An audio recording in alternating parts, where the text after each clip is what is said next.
always use a little bit of wine, Bet. especially on the day off. Wow. I haven't started drinking yet, so. Thank you for stopping in on your day off. You know, Yeah, man. I got to say, I love the day off Cyril look. It is an awesomely vibrant shirt. Yeah, I figure I was at for the summer there. It's nice. A lot of colors on it. Oh, yeah. Feels like vacation, you know? looks good. Looks bright. Looks good on you, man. Wear it well. So welcome back. This is been the running Tuesday lives here at TH. Thanks again for tuning in and hooking up with us as we do this thing. We've been doing a little series where we kind of get to know everybody here a little bit better. Producer B, week 1, had a lot to explain. He was very, very thorough with his answers. That was a good, if you want good, thorough introduction to the guy who's been kind of giving you guys phone calls and everything like that. Yeah.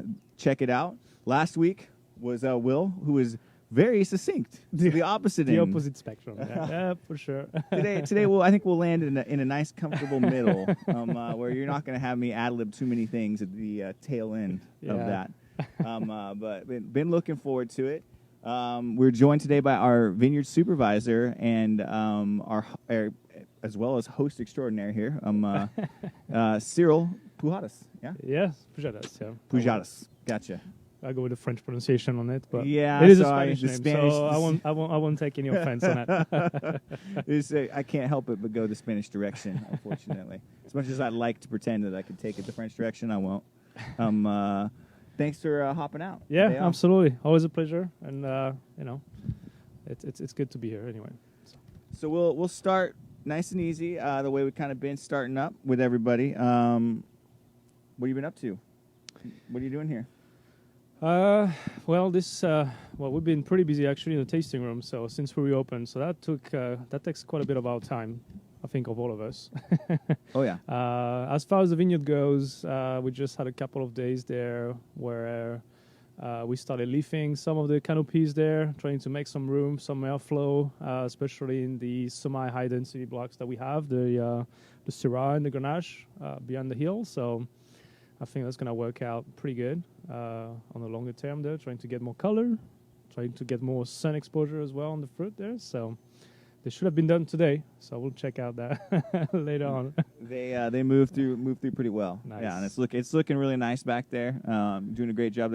We had a little bit of chlorosis here and there this year, but I feel like we've addressed it. You've addressed it out there. I mean, pretty well. Definitely tried to address it as best of our knowledge that we could, I guess. I mean, I feel like I start seeing a little bit of changes, but I mean, it's going to help us for next year to kind of really tackle this issue earlier on and maybe more effective as well with that. But otherwise, I mean, the vineyard is going to a point where there's not going to be as much to do for the next month or so. Now it's kind of the season where it's getting super warm, so very hot, so which is a good thing because we're facing less issues with mold and diseases. So nice, yeah, perfect. Not only do you find Cyril out there doing that kind of stuff, but like if you've been here tasting recently and you've checked out our kind of flight staging that we kind of have going on here, Cyril's handiwork there. You've done a fair amount of repair work and design work of your own. You got a little bit more coming up as well. Yes. Always something new to create. That wasn't one on my list. Yeah, kind of jump in right there. Great, one more. Oh yeah. But you do it well. I greatly appreciate it. I know Terry greatly appreciates it because it'd be either him or I doing it if it wasn't you doing it. Yeah. I like splitting the work 3 ways. I know. So it's better than splitting the work 2 ways. For sure. Well, awesome. So the wine you selected, the 2017 Skins. Give us a little detail about the wine and why. Yeah, so I picked the Skins. I mean, it is usually actually a straight Grenache Noir for us. On the lighter side of things, for sure. I just, since I moved to Paso now 2 years ago, and especially starting working here, I just got a new approach on the Grenache Noirs that we get out of Paso and especially out of here. I just love the fruit, super light. I mean, I came in April in 18 to start working, and I remember hoeing quite a bit of weeds out there for a while. And those are very hot days, very sweaty days. So when you go back home at 5 o'clock, all you want to do is get a nice, refreshing glass of wine. And yeah, I didn't have any whites or rosé. This was my to-go-to. It's just nice, very refreshing, great acidity on it. I pop it a little bit in the fridge, 15, 20 minutes before I start drinking it. So it's nice and refreshing. So really like the wine. So it's nice and easy to drink. Yeah, I gotta say, I completely agree. It's pretty warm today. Pretty warm out here right now, and this is kind of just above cellar temp, so a little chilled. But it is it's like a refreshing red wine to have. Really, really nice. That acidity kind of gets you salivating a little bit. Going to help replenish your mouth a little bit. So instead of stripping away what it was already kind of dried out from a higher tannin wine, it's like the easy first bottle of wine of the evening. It's a good opening palate. Gets you in the mood for sure. I mean, you keep going at it back and back again. So I like it. Great. Super glad to drink it. All right. So like myself, you started off service industry related, and you made the jump over to the wine industry. One of the extra components to that, to me, always stands out when someone's willing to make that particular jump is you go from, kind of making some good money in a busy restaurant to making just a little bit of money as an intern. I'll put it that way. It's not great for the bank account to make the transition. And it's also just it's a related field, but very different, especially when you're working the production side of it. So to kind of take me through like the decision to move over from the service industry to something like this. Yeah, I mean, it was a decision. It took a while for sure, I think, to narrow down exactly. I mean, it was a mutual decision with my partner and I to kind of. We lived in New York at the time, New York City, and so I mean, I'm getting older as well. So there's a bunch of factors that came into a decision to move to a wine country, as well as maybe stepping back from the service industry, but. All in all, you're right. I mean, it's just like a 70, 80-hour week in the restaurant industry. It's evening shift. It's, past midnight when you go home. And it's not easy to have a family life for that kind of work line here for sure. But, I mean, I worked 12 years in the restaurant and hotels, traveled a little bit around, and I always was pretty close to the wine list and the wine industry in general. And especially with New York, I feel like I really got more interested into what the sommelier were doing. I got more opportunity as well to work with that within our environment. And so I think that kind of made my decision over the years. I'll be like, maybe I should just focus on the wine and maybe drop the restaurant for a little bit there, at least. And after that, it was just a question of, okay, I want to be in the wine regions, and it will be which region we want to be in. So we actually traveled quite a bit in the U.S., mostly in California. But we traveled in like New York State, Long Island a little bit, and then mostly California after that. But went up and down the coast of California, kind of seeing where the sites were and where was going to be a good spot to settle. And I think we started in Napa and Sonoma, and then worked down Livermore, and then Monterey, Carmel, and then we went down to the San Ynez Valley as well, and then eventually come back to Paso. Just discovering, I think my girlfriend had it set up for me, though. She took me through the Highway 1 down through Big Sur, and this is kind of a breathtaking very beautiful, kind of drive there. So it kind of, it was like, ooh, this is beautiful. And then you only are 20 minutes away from what Paso is and the wine region there. I was like, well, I can definitely see myself making a living here. Kind of enjoying the coast, enjoying the ocean. I love the outdoors, so this was definitely encompassing all what we were expecting and wanted to live in, for sure.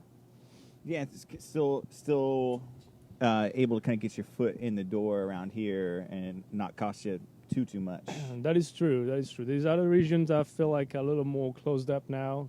Depending on the demand, I guess they get. But out here, I mean, they are postings for jobs all over. So it's a matter of jumping in and taking that chance, I guess. It is a big pay cut, so be aware, I guess. But I mean, that's something that I was definitely willing to do, knowing what I was gonna get into. So. Yeah, there's definitely no other industry that I can think of that's quite like the wine industry, what it combines, for sure. And we're both living proof that you can completely slide your way right on over. Yeah, definitely. Tons of skills that carry over for sure as well. Absolutely, yeah. They train you well in restaurants and hotels. I think they tell you that as long as you stick more than, I guess, 2 years in the restaurant and hotel industry, it's like, well, if you manage to go through that, you've got to be pretty good, pretty well set for anything else you want to do later. They teach you kind of the the standard there. Yeah, and if you could work at kind of the slow and then frenetic pace of rush and things like that, then yeah, I think that you kind of get the vibe that Harvest brings to the table for that time of year. And honestly, I mean, I felt like it was going to be that, but for me personally, I think year round can feel busy at our size. Yeah, no, for sure. Nice. Awesome. So, where will we find you, like, other than today on your day off where you're so kindly showing up, Cyril? Where will we find you when you're not here at the winery? What are you doing? I'm eating a lot. So, we got Will sleeping a lot, you're eating a lot. Yeah, I'm eating a lot. Good. So, meaning that I will be hanging around. You know, we try to go out in restaurants quite often. I mean, I love food. I love to be around food. I love to experience a lot of different kind of food as well. So I won't lie. I think I plan my trips around and my getaway weekends around restaurants, and maybe we find some entertainment around it. But really, it's mostly restaurants. So eating around town for sure. I'll have to do those. And like I said, besides eating, I'll try to do a little walking, and I love hiking. So the ocean and especially around here, I feel Cayucos is becoming one of my favorite to just hang out at. Otherwise, it's going to be Big Sur to do some beautiful hiking up there. So those will be occupying most of my weekends, especially in the summer. Yeah, nice. Yeah. Another little tidbit. I know that you make some furniture for around the house, right? You get a honey-do list going on stuff. I ate. We had raclette night over at Cyril's place a while back, pre all this craziness. No. And we ate at the table that he made. It did not fall. No, it did not. It held up with pounds of raclette there. Yeah, pounds of and cheese. Lots of people elbow up on the table. So I gotta say, they hold up. They look good. I know. Make the test. Yeah, for sure. Pass the test for sure. But yeah, that's definitely. Sometimes I try to spend into. I just find it very interesting, and it's my first really, I guess, my first things I've been building. So it was kind of hectic, but he passed it. Didn't break the table yet. So no, perfect. Nice. So we'll hop into some fun questions here. All right. Mixed it up a little bit from the previous two. Will signaled to me that he had tried to study up a little bit. I don't know if he did the same, but it'll be a little different. It's going to be kind of the same, but a little different. I don't know. I definitely looked a little bit. I know Olivia looked at both of those, and she was like, "Okay, maybe you should look it up a little bit." And I'm like, "Yeah, maybe I will." And then no, I did not. So I think I followed maybe 2 minutes of each, and then I figure, well, a more spontaneous response would be better. Yeah, absolutely, absolutely. I completely agree. All right, so hopping in, digging deeper. This first one's a little weird. It's probably the most weird out of the group. So we'll start there. If you were reincarnated as a famous landmark, what landmark would you be? Oh, man. Huh. Okay. Let's see. I might have to go for the historical part of the landmark. I think I want to go with something French, of course, but it's going to be the Arc de Triomphe for me. It is a dedication to all the fallen soldier that fought for France at every point. So I feel like this is a good memorial for them. So it's a beautiful piece of architecture as well. So it's something that I really enjoy. So I think I will take that. I like that answer. I like that a lot. I mean, my brain keeps going to the Sphinx, even though I would not want to be hanging out. I feel like in the vineyard on a hot day is desert enough for me, so I wouldn't want to hang out in that place. I couldn't actually nail anything down. That was really good. So it's also one of those. I'm like, I wouldn't want too many people to walk on me. I'm like thinking the Eiffel Tower. I'm like, nah, it's too crowded. Screw that. I love it. All right. So if cruelly forced, would you rather give up bread and butter or cheese? Oh, man. This kind of goes in pairs there, man. No, I think I will have to drop cheese because I just can't eat cheese without bread, though. Oh, okay. That's the thing. I love both very, very much, but I will leave on bread for the rest of life if I have to. Where cheese, I might just get sick of it because I keep eating too much of it. So I will go with bread and butter. I'm sure that's something you noticed since we just went to a French restaurant. I'm just like, just get 2 bread and butter baskets on the table right off the back. It's just, we don't need food. We can just munch on that. I feel like they should know that about you by now. Yeah, for sure. I would know to bring it to you right away as a server. Okay. This is a mix-up of, we've done some previous wine questions that were kind of like, pick this wine versus that. We're breaking that mold a little bit here. You're making your first wine. What varietal or varietals is it? Oh, I think I will have to go, especially being around Paso now, it will have to be either straight Grenache or a combination of Syrah and Grenache. Gotcha. For sure. What would be the wine that inspired you to make that? Or what would be the wine that you strive to kind of, for your wine to be like? Ooh, well, if I do Grenache, here will be my inspiration for sure, because I love it so much. I just like the characteristic of it a lot. I like the approach we have on it. If he has to be the Syrah, I think he might be a mix between what we do here, a bit more on the fruit there, and maybe something a bit more impacted with some newer oak, just so we get a little bit of bigger mouthfeel. Might be a little surprising to you, because I know I like my Syrah pretty light and pretty fruity, but if I do make both, I might as well go for heavier Syrah and a lighter Grenache. Nice. Yeah. Dig it. Here's a bonus question to it. Okay. What would the label be called? Oh, you know what? I thought about it too. So it will be a name from the southeast of France, northeast of Spain. It's a Catalan name. Something. So I know the label already. What the design will be. It will be a donkey, and then the colors needs to be like a gold yellow and a bright red, because those are the color from Catalonia there. And then the donkey, the black donkey, is the symbol of the southeast of France, Catalan portion of it. As far as the name, I don't know yet, but I mean I've got the label in mind already. That's so, something. And then that would be probably surrounding Spanish and French kind of influenced name for sure. Dig it. For Dig sure. it. Keep an eye out. Keep an eye out for it. All right. So, what is one of the strangest American things that you've come across since you've been here? I mean, it could be like a cultural thing. That's it pretty could be wide. a food Okay. thing. Just something strange that we do here.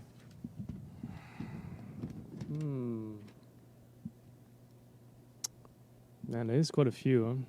You know what? One that really annoys me, it's ice cubes, man. You guys throw tons of ice cubes into everything. Drives me nuts. You guys drink like, you ask for soda in a restaurant, they fill up your glass with ice and then they put like a splash of whatever is left in. Same thing for mixed drinks, actually. If you go to a cocktail bar or something, they usually throw like tons of ice cubes. That drives me nuts. I do not like that. All right, so you have Cyril's answer to, can I put an ice cube in my white wine or rosé? It's no. It is definitely no. Don't do it. All right, Onward. Name a song that comes on the car that you can't help but turning up and singing along to it. Well, I think that would be probably a rock and roll song, probably the Rolling Stones and Satisfaction. Nice. Yeah, that's nice. I just love the Rolling Stones altogether, and I think this is the first song that I tried to even memorize, which I probably still don't, but when I lived in France. and wasn't speaking very much English. But that satisfaction thing, I always remember that, and so that's definitely it's kind of the beat that gets you going too, you know. Yeah, It absolutely. kind of motivates you for sure. So I will do that. Nice. I won't hold the lyrics against you. I'm notorious for not getting lyrics right for things, which is horrible because I performed and played places for money for years.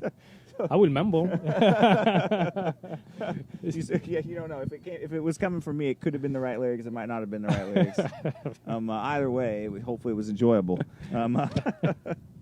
All right. So if you could go to any country that you haven't been to before, where would you go and why?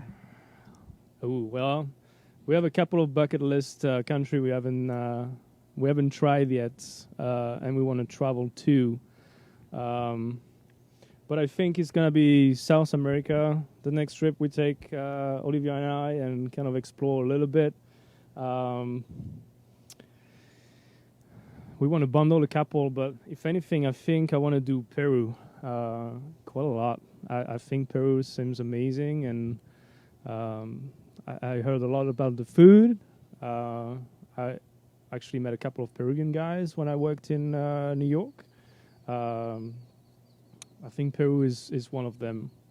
But then really just all that west coast of the South America. There's so like old Chile, and probably ended up in Argentina because I love meat, and they don't know how to do it right over there for sure. Yes, they do. So yeah, Peru, Chile, and Argentina will be a little combo. Yeah, we'll have to combo those. It's just it's not like I won't leave enough if I try to do every country.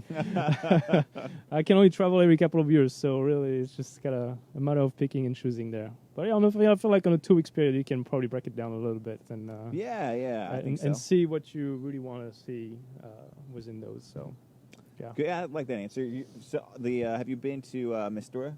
Down in Slow now. I have not. Moved. Yet. Good Peruvian place. Moved from Paso, right? Yeah. I've seen it. I've heard of it. I know you mentioned it as well because you've been there. And actually, I walked past the restaurants this past weekend too. So I will try it for sure. Check it out. Very soon. I've heard from some people who travel through Peru. That's pretty good, pretty close. Cool. So cool. For what that's worth. And I enjoyed it. A good one to start with. So warm up before your trip. Not that you probably will. 2 weeks immersed in it. Yeah. You could eat it right beforehand. That way you get freshly compare it. All right. So, is there something that you refuse to share? You see, pretty easygoing guy. But is there something that just no? This is Cyrils. My bread. Yeah. All right. I will not share my bread. My mom used to be notorious for that. Oh, I hate it. Well, when you cut your slice of bread, and you kind of, it's one of those things in France, you have a baguette for 4 people on the table, that's for dinner, right? So pretty much everybody has a pretty good understanding of how much they're going to be getting for bread. And she was always like, nah, I'm okay. And then she'll always pick like either my brother or I piece and kind of snap a bit of it. But you plan your meal with a piece of bread you got. You got to make sure you have enough for the sauce at the end. And so I used to hate when she snagged a piece of it, and that just cut you short on your portion of bread of the evening. I see, especially once you're in there, kind of. You're digging through it, and you're expecting this amount of bread. Exactly. And you come up short. Yeah, I mean, what the sauce is gonna do if you don't have a piece of bread to eat it? It's just a shame. Agreed. So I think bread is something that I'm not too keen of sharing, especially when I have my own piece after that. So. Gotcha. Understand. I mean, I had down in a completely different light tape measures and flashlights around here. Those 2 things. If you're taking it off my desk while I'm not here, it should make its way back there. It does get so annoying when you run after those though, and you're like, oh, I knew I put it here the last time, and somebody snatched it. And it's gone. They have legs. Those things especially have legs there. The only time I ever find them again, typically, is when they're no longer working. But hey, trying to fix those problems slowly, though. It's one of those where I know it's like chopsticks. Like when you got your dry lips, it's something gets to me pretty often, and I always lose those little thingy there. So I buy a pack of 20 and I stash them everywhere I usually go to. So I'd have 3 in the car, 2 at home, 2 at work. And so wherever I need one, I know I can look around a little bit. So I did the same thing here for the measuring tape. So everybody has their own measuring tape now. I know. So we'll see how long that lasts. That is the key. Sweet. So, I like Will and I play board games. I assume Brandon plays short board games or something that's really easy to lock into. Haha, just kidding, Brandon. I know you're watching. But I would consider you our staff board game guru. Now, recommend me the board game that I should be playing. Oh, there's too many style out there. I don't know. I mean, I know actually what you kind of like playing. I know you like Risk in particular. It's funny. I played a lot of board game when I was very young with my brother, and then I kind of didn't make the time anymore for it, and jump back in it maybe 5 years ago now, and start building up a new collection. And it's incredible how many board games there are out there. A good board game for you to jump into that's pretty close to it. I mean, you haven't played Pandemic yet, right? No, I have not. This is it. You gotta do that. You gotta do that. I do need to play that game. Here's the thing, though. I like to play with Will because it's not competitive. It's cooperative, right? So since he's a very competitive guy, it's nice because you have it on your team a little bit, and so we're working together towards the problem instead of him trying to snatch everything he can to win.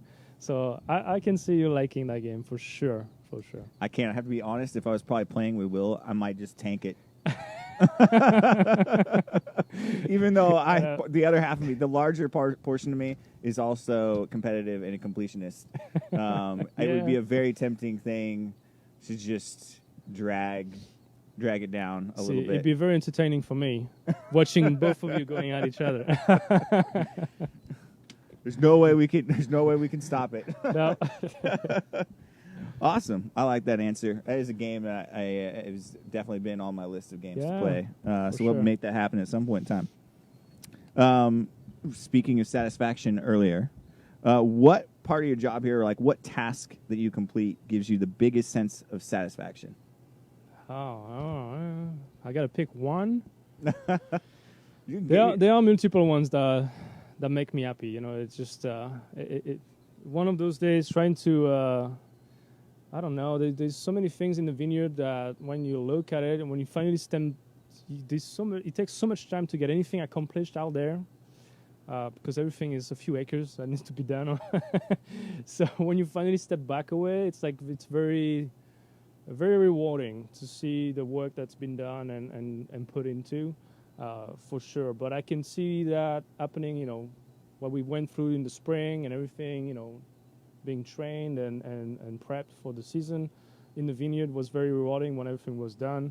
And I feel like during harvest, when you finish a day and you went through pretty much, I don't want to say all the tasks you wanted to, because we never do, but when you get to accomplish about 80% of that and you leave a place that's pretty clean and you can destroy it the next morning, I still feel very, very rewarding when we get a complete day of work and nothing is hanging off like on the hedge where we're like, we don't have time to get to that, we gotta put it away. If we manage to get through all the tasks we planned for and in that day, I feel like this is a very satisfying thing, for sure. I think it's even more satisfying than being at the end of harvest, the last day of harvest. Because it's a slow trigger, you kind of see it coming the end of harvest. You don't ever see it coming the end of the day. So when that hits, it's always nice and a relief, for sure. Yeah, so sitting down in my car after a day of harvest even is just the all of a sudden like, wait, I'm not using all of these muscles. This is pretty nice. Yeah. I don't normally, people can attest, I don't normally sit down too often, but after a good long grueling day, it feels just getting in the car feels pretty fantastic. Yeah. Getting back out of the car might not be easy. No, but then you just crumble into bed, which is good. Yeah. Nice. So I will say, those things are definitely I love it. There. That's a good response. All right. So I have a couple more here, and then I see some questions popping up on Instagram. I'll see if I can snag those as well. Cool. But what was your favorite movie growing up? So I'm a big war movie guy. Okay. So I love war movies. I'll say probably the longest day, right? Is that the name of the movie? During the thing that's like 3.5 hours, isn't it the longest day? Yeah, on the D-Day, you know, the big war movie guy. Yeah. I'm behind on a lot of movies. Period. No, it's like a 19. Oh man, was it maybe the 60s or something? Black and Okay. white on D-Day. Okay. Anyway, it's a 3.5 hour movie. It's probably a movie I watched like 50 times. It's just, I don't know. I always been into war movies for some reason. I just like the historic part of the movie take on it. So this is, growing up, was probably one of my favorite movies until I get to my 20s, and then I changed my style a little bit. But Yeah. yeah, What's since then? What would you prefer? I gotta go with Pulp Fiction. Pulp Fiction, man, it's probably one of my favorite there for sure. I just love the movie. Love the dialogues. I think that's what gets me the most. It's just so fun. He does do an amazing job Yeah. with character dialogue, unveiling a character that way. Yeah, for sure. Nice. So those will be the two. Yeah. Nice. I mean, yeah, I can't say I didn't do a whole lot of war movies, but I'm probably on an opposite end of a weird spectrum that way, because as a kid, for me, still today, I'll throw it on and watch it, would be Willy Wonka and the Chocolate Factory. Oh, Or wow. Charlie and the Yeah. Chocolate Factory, yeah. Okay. See, I can take that movie. For me, it's too much. It's it is. I love the tension of the movie. We'll put it that way. It is a very, very. I don't know why I never caught into it. Yeah, I saw it in. Did I even watch it in France? I don't even think I watched it at all. I think I only watched it when I moved to the U.S. It must have been on TV because it's so many times on TV here. Yeah, I never really got into it. No. Yeah. Yeah, I love Gene Wilder though. It helps Okay. too. Yeah. And enjoy his comic endeavors. Although I find that movie to be not as much of a comic endeavor as a guy who kind of on the edge. Yeah, I think when you watch it back as an adult, then you're like, oh, huh. Yeah. Is that what it is, really? Yeah, I think I got a sense of that as a kid, but still enjoyed the movie. Hey, what can you say? So I guess the last question before I'll turn it over and snag some of the stuff off Instagram. One that I thought of earlier today, and I didn't throw on the sheet, but one of the things we were talking about that reminded me of it. If you had to choose between these two tasks, which would you choose? A day of irrigation line repairs and running, or a day of punch downs? Oh, man, I take irrigation all day. And this is why we have them in the vineyard. Those punch downs, man, it's just like, it's a workout. Every bin is a workout day. I just don't know. They kick my ass every time. Every time. It's just especially the first few days. Those are like, the cap is super, I mean, this is not even a cap. It's just super thick altogether. It's just, you dip it in there, and then you just like, oh, maybe I should just leave the tool in there, the punch down tool in there. I don't even want to break it out now. I will easily take a full day of irrigation out there in the vineyard, even if it's 100+ degrees. It's not as bad as doing 16 punch downs on the first. I remember that 2018 there when we lined up all those bins out there. It was, I think, 12. It was more than 12. It must have been 12 or 14 maybe bins at the same time. And that was like, after the second one, you're already hurting. And you're like looking at the line to go through of the punch downs. And I'm like, oh my God. There is definitely a sick part of me that is laughing inside when I'm bleeding some of those bends. No, we'll go for some extra intensity, and it's going to be a big pain. Yeah. How many gallons are you taking out of that one? Woo! That's going to be tough. Exactly. Oh, I do enjoy that so much. So I'm going to get up in the grill here while I slide back up, and we get to a couple questions here. I love it. MKW34 has a question for you. Are there any good stories about something you learned from Terry about making wine that might interest those that come to know the vineyard because of his football playing days? So, like, stuff you learned from Terry. I learned everything from Terry. So, Yes. especially when it comes down to the vineyard. I mean, where to begin, really? I mean, so things that I learned from him that affects the winemaking that needs to be done in the vineyard. Everything needs to be tied in, right?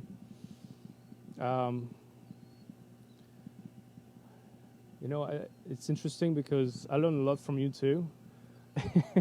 Because you and Terry go back and forth so much. I'm always trying to find the middle ground to satisfy everybody, or or at least trying to accomplish what everybody wishes to accomplish, at least in the vineyard. I've been talking about like leafing and things that we've done actually this past week. I think this is a super important steps to take now in the vineyard that will affect what you get later on in the juice and when crushing and going through fermentation there. So it's just a matter of like, okay, how do we tackle the problem very early on in the vineyard so we don't have to deal with so much issues, or maybe we don't have to have so much work later on here for the winemaking part of it. When you talk about the color and concentration in the fruits, leafing is one of them, but dropping fruits early on as well when we see maybe we have too much to trying to concentrate the rest of it. So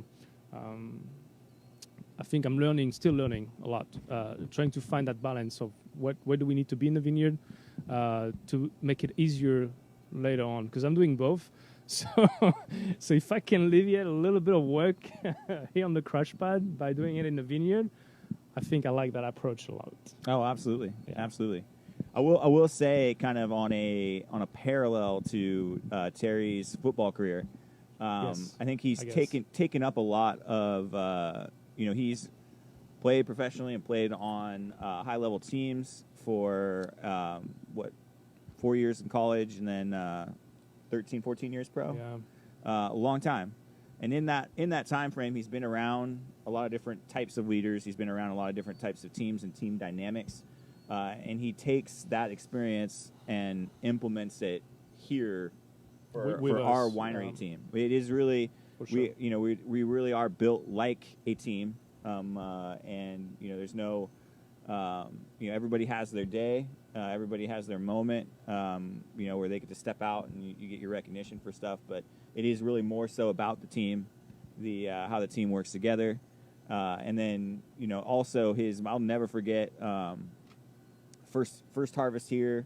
In 15, when I was an intern, Terry, we had some inclement weather coming in, potential rain, temperature drop, which is kind of stuff that you might get concerned about in terms of like mold pressure, mildew, things like that. Mm-hmm. And Terry just kind of takes like one look up at the sky, and everyone's like, well, what are we going to do? What are we going to do? And he's like, well, if it rains, it rains. If it doesn't, it doesn't. There's not much we can do about it. Right. So why expend that energy? Worry about something that we can't really control, and just his ability to kind of just calmly step back, read the situation, and make a call that way, much like I'd imagine he would have been doing, if he was calling an audible or reading a defense or reading an offense, that kind of thing. He brings that to the table, and kind of, to me illustrates how important being able to do that and making that kind of call and those kinds of decisions, not getting too wrapped up in it and too heated on it. Definitely. Yeah. It's kind of that step back and look at the whole picture, and you react to the problem when the problems happens. For sure, that's something. Back to the restaurant industry. I used to fix problem in 3 minutes. Now I got to fix problems quickly, but they're going to impact us in 3 months. So it's like, yeah. How do we tackle that? Yeah. But yeah, so for sure, I do enjoy that part a lot.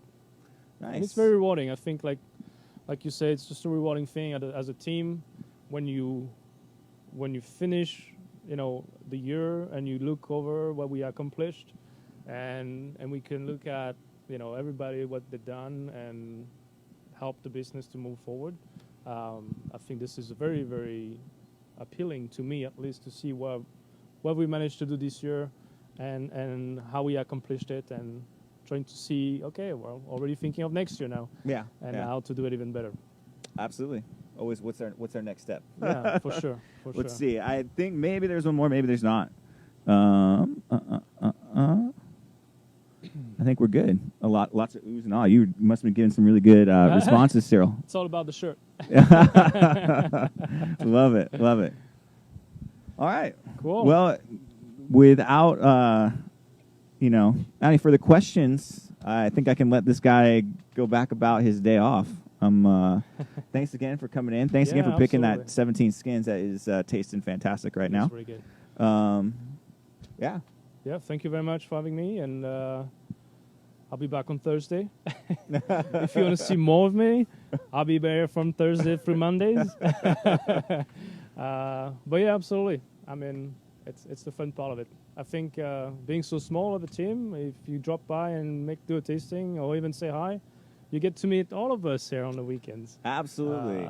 Absolutely. You can bug us about everything you want to know. Yeah. Any of the questions that you didn't get out there, you'll have the opportunity in person. For sure. All the time. And so I think this next week, Brandon seems pretty gung-ho about asking me questions. It might be everybody asking me questions, but I think I'm up for next definitely. week. I think we want to do a roast, man. We just want to get you there because, I mean, you've been asking quite a few questions. You've been responding to quite a few questions already through those lives and through all the questions you guys have been asking. So we're either going to go, I mean, knowing Brandon, I guarantee you he's going to come up with some very out-of-the-way questions. Unique, yeah. He's got a unique perspective, I'm sure, that he's eager to bring to the table. But, yeah, that's going to be pretty cool. And, kind of dig you a little bit up and see what you got under there, for sure. Yeah, these guys know me pretty well by now, so they should be able to concoct some pretty interesting questions and throw them my way. So looking forward to that. Definitely. And then as the weeks move forward, we're getting ever closer to harvest and ever closer to some bottlings and stuff like that. So what I hope to do as we get close to that kind of stuff is we might, again, make this a more mobile component. We might do kind of one live at a time, break it up a little bit. But we'll try to bring some shots from bottling about a month away and bring some shots from kind of some of the stuff that we have going on live that way. Bring some shot of the new equipment we've got for harvest. I mean, we have a brand new pressure washer.